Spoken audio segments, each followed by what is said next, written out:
Olá, meus amores, tudo bem com vocês? Sejam todos muito bem-vindos a mais um Húngaro Sincero.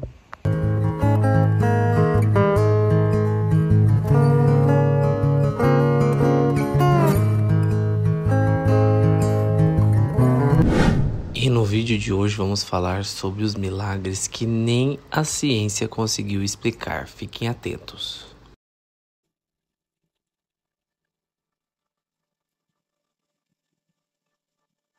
Olá, meus filhos. Obrigada por virem aqui me ver.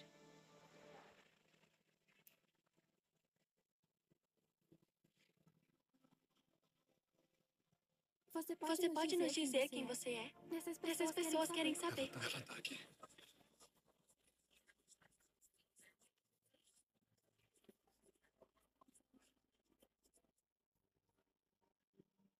Eu sou a Senhora do Rosário e vou guiá-los até meu filho, através da paz e do amor. Ela disse que ela é a Senhora do Rosário. Um milagre é um acontecimento sobrenatural, ou seja, acima do natural. Ele contraria as leis da natureza e a ciência não consegue explicá-lo, por mais que os cientistas analisem, reanalisem e debatam. Há relatos de milagres em praticamente todas as regiões e ao longo do tempo, a ciência desmentiu muito deles. Outros, porém, continuam inexplicáveis e assombrosos, como estes que vou lhe mostrar agora.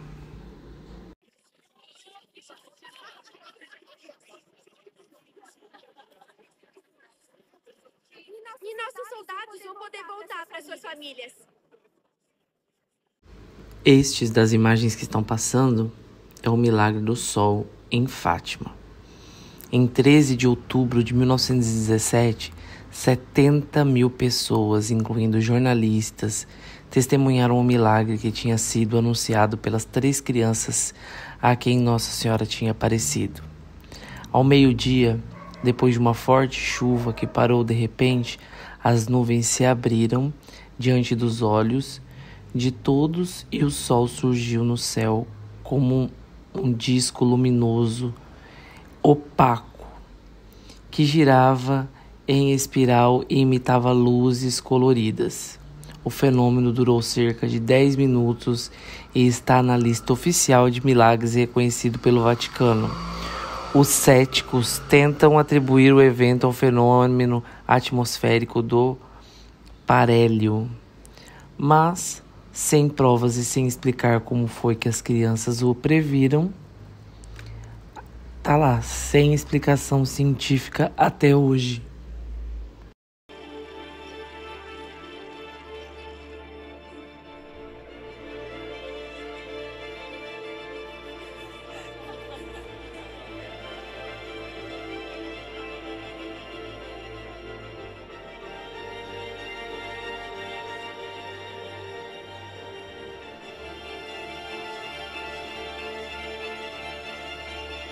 O sangue de São Januário.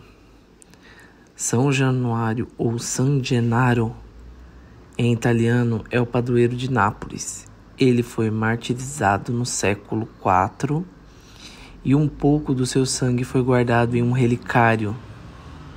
Devendo estar completamente seco depois de 1700 anos, o que acontece é que todo ano, e surpreendentemente, no dia do meu aniversário, 19 de setembro, o sangue se liquefaz diante de milhares de fiéis. A liquefação começou a acontecer depois do terremoto de 1980, que matou mais de 2.500 pessoas em Nápoles. Os cientistas têm muitas teorias sobre o caso, mas até hoje não conseguiram explicar este fenômeno. O corpo incorrupto de Santa Bernadette de Lourdes.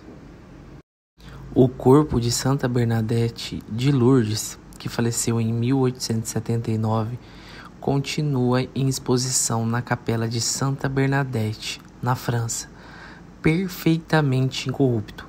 A primeira exumação foi feita em 1909 e os médicos que a realizaram ficaram surpresos ao constatar que o corpo não só não exalava qualquer odor, como também estava em perfeito estado de conservação.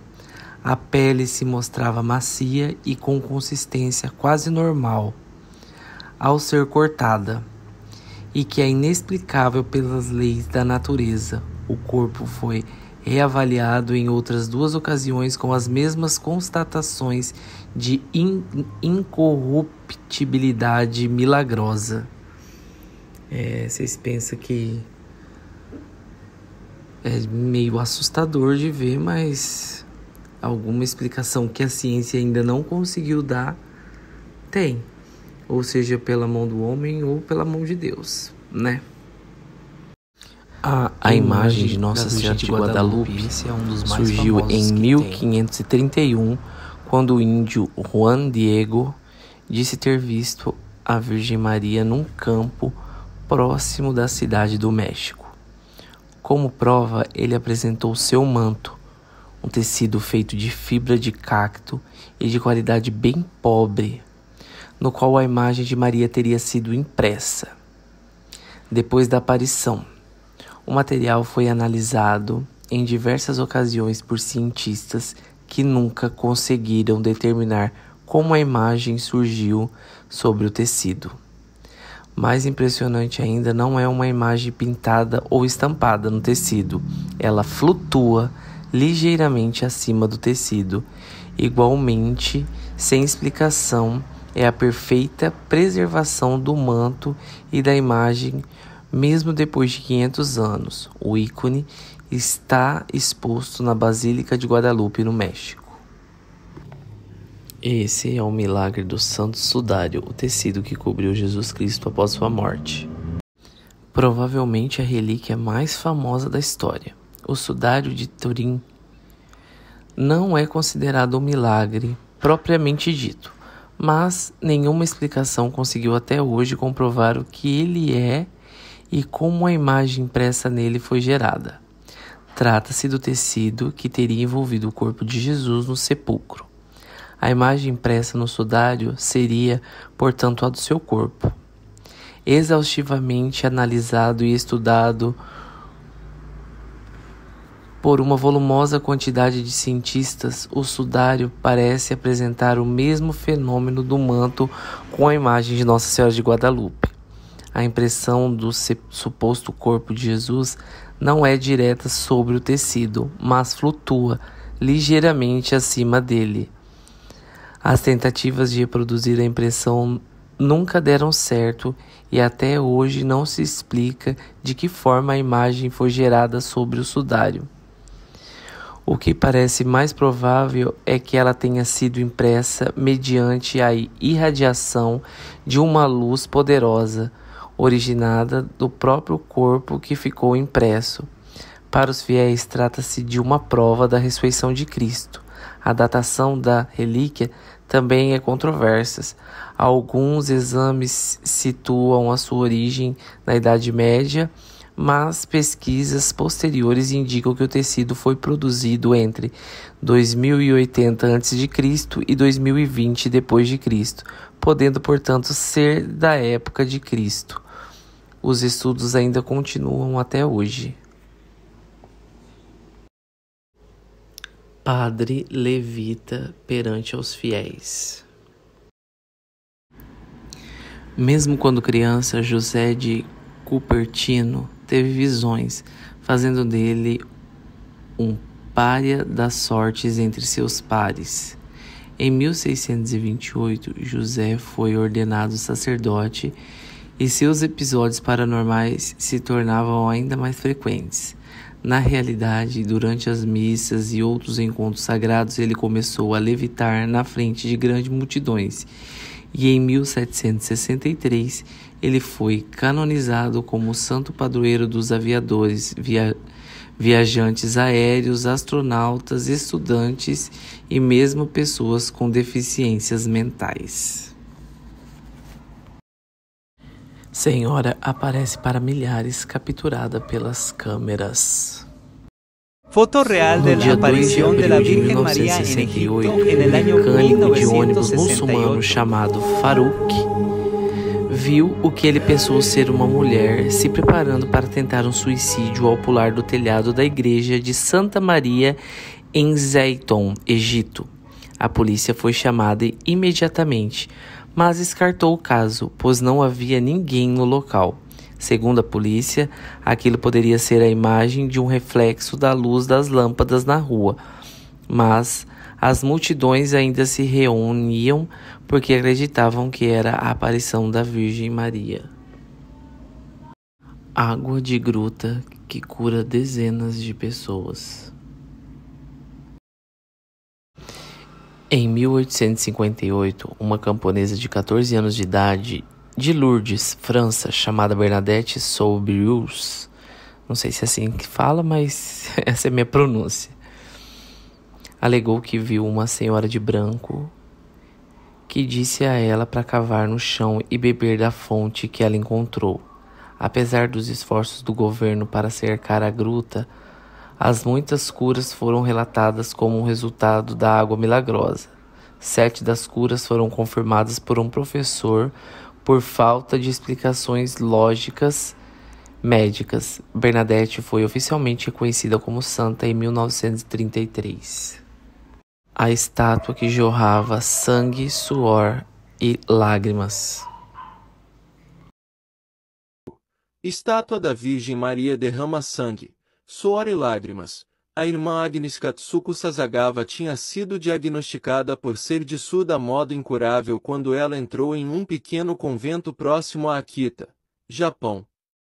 Mas sua audição voltou ao normal após uma série de estranhos eventos que iniciou em 1973. No dia 12 de junho, Agnes viu uma luz brilhante de um tabernáculo. E 16 dias mais tarde, uma ferida em forma de cruz se desenvolveu em sua mão esquerda, e em 5 de julho, sangue começou a fluir da abertura. No próximo dia, uma voz da estátua da Virgem Maria, localizada na capela do convento, falou com ela, dizendo que sua surdez seria curada. Essa mesma estátua ficou conhecida por ter derramar lágrimas de sangue. Uma análise do sangue, suor e lágrimas da estátua mais tarde confirmou que as substâncias eram de origem humana. E, como a voz da estátua tinha prometido, a audição de Agnes foi permanentemente restaurada em 30 de maio de 1982, mais um milagre que a ciência moderna não conseguiu explicar. Feridas que aparecem em um padre que são idênticas à de Nosso Senhor Jesus Cristo. O Padre Pio teve os estigmas de Cristo. Várias fotos dele sangrando nas mãos enquanto pregava a missa. Acredita-se que quando há pessoas muito santas ou que têm uma missão vinda de Jesus, Jesus chega tão perto dessa pessoa que ela começa a sentir as dores que Jesus sentiu. São 5 estigmas. Primeiro estigma é a chicotada, o segundo estigma é a coroa de espinhos, depois os punhos, o pé e a última é a lança. E o Padre Pio tem relato de que ele sofria os estigmas. Quando ele levanta a hóstia, as mãos sangram. Em 27 de julho de 1918, o Padre Pio da Itália ofereceu-se a Deus como um sacrifício para que a Primeira Guerra Mundial terminasse. Em torno de uma semana mais tarde, em 5 de agosto, enquanto o Padre Pio estava escutando confissões, ele teve uma visão de Cristo perfurando sua lateral. Pouco tempo depois, ele realmente desenvolveu um ferimento físico correspondente, sua primeira experiência de estigma, que continuou até o fim de sua vida.